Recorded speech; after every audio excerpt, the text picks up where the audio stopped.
If you are trying to lose weight but it seems completely impossible, then I'm absolutely certain that you are making these mistakes that prevent you from reaching your goal. Luckily for you, these mistakes are super easy to fix, so let me show you how to do it. One of the mistakes that so many people are guilty of is putting themselves into way too big of a calorie deficit right away, because they want to lose weight as fast as possible. Unfortunately, this is almost a guaranteed way of making sure that your weight loss attempt will be unsuccessful. So how do you find out if your calorie deficit is way too big? Well, it's actually really simple to find this out. Your goal should be to lose a maximum of 1% of your total body weight per week. If you are losing more than that, then you can be almost certain that your calorie deficit is way too big. Of course, if you are just starting your weight loss journey, you might lose more than that in your first week or two, just because you will lose some water weight, but that is to be expected, so don't make conclusions too early. Watch your weight for a couple of weeks, then you can adjust based on that. If you don't really lose any weight, your calorie deficit is too small, so increase it by a couple hundred. On the other hand, if you lost way too much weight way too quickly, you should make your calorie deficit a little smaller. The general recommendation I would give you is something along the lines of 300 to a 500 calorie deficit. That is the sweet spot for most people. Whether you like it or not, losing weight just takes time. No matter how much you want fast results, this just doesn't apply to weight loss. This slow and steady approach is the only way that you can actually succeed. There is simply no such a thing as fast weight loss. You might think to yourself, I'm super tough, I will just put myself into a big calorie deficit and get shredded super fast. And if this is your mindset, I know that you have never done this before. Otherwise, you would have learned your lesson. You know, if you put yourself in a super big calorie deficit, it might seem like it's super effective for the first couple of weeks. You are dropping a lot of weight, everything seems perfect. But the longer you keep this up, the worse it's gonna get. You will start getting hungrier and hungrier. Your sleep will get worse and worse, and your strength in the gym will absolutely plummet. And once you reach the breaking point and you say, alright, I'm done with this BS, you will see your weight bounce right back, and you will be happy if you don't end up even more obese than before. Which transitions very well into the next mistake, and that is obsessing over the number on the scale. While that number is certainly important, it doesn't always tell you the full story. Because when you are losing weight, you are usually also gaining muscle at the same time. So the number on the scale might seem like you didn't lose any weight even though you did. That's why it's so important to take progress pictures of your physique, because while the scale might not show you, looking back at your previous picture certainly will. This is of course mainly relevant in the long term. If you have been dieting for only like 2 weeks and you are not losing any weight, it's obviously not because you gained a pound of muscle in that time period. What is really important when you take progress pictures is that you keep it consistent, otherwise you are just going to confuse yourself even more. What I mean by that is that there is no point in comparing your physique when you just woke up versus when you are fully pumped up.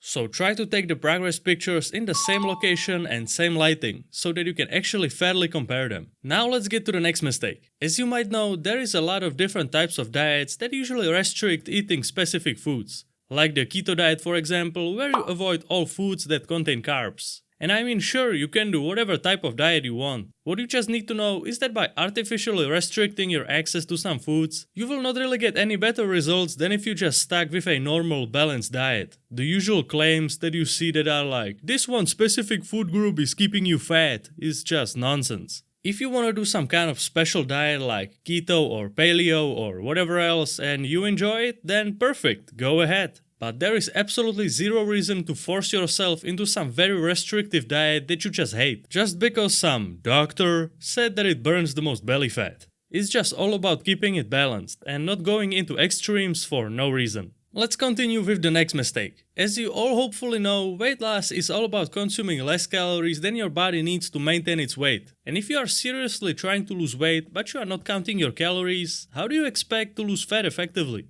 You can't be just guessing, that's impossible. Some kind of structure is just absolutely necessary. You need to keep track of what you are consuming. This way you will be 100% sure that you are on the right path. If you would like to get some help setting yourself on the right path, then you should definitely check out my cutting guide. This guide will show you exactly how to lose weight step by step and create your very own weight loss meal plan in the most simplified way possible, so that you don't feel overwhelmed or confused. Because I know very well firsthand how bad that feels. So if you don't want to go through the same struggles I had to, check out the cutting guide by clicking the first link in the description. It will seriously simplify your weight loss journey into something that you can actually manage.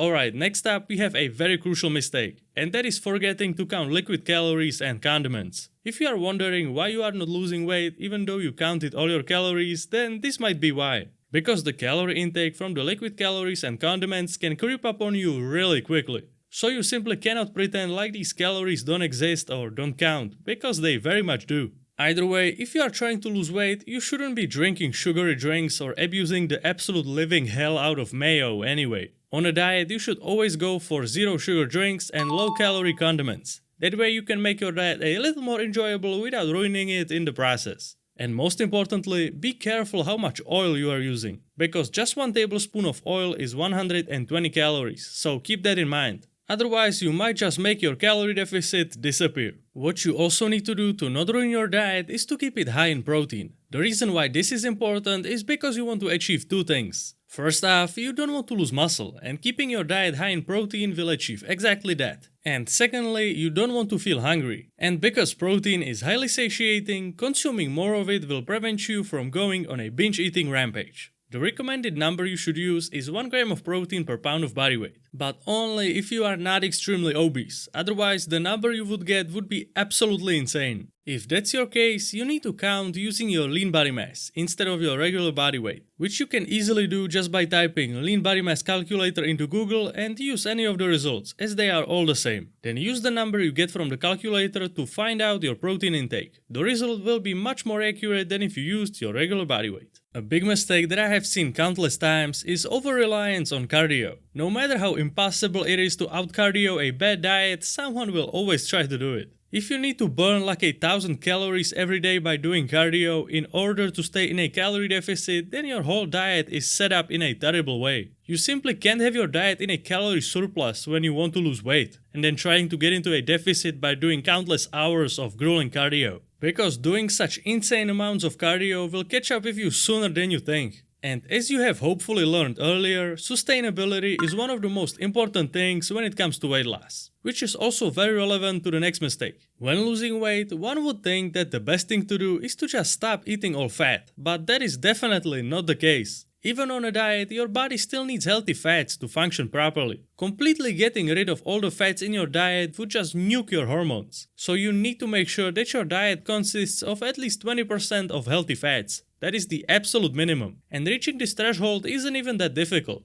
Just regularly eating eggs or having some kind of fatty fish a couple of times a week could take care of this very easily.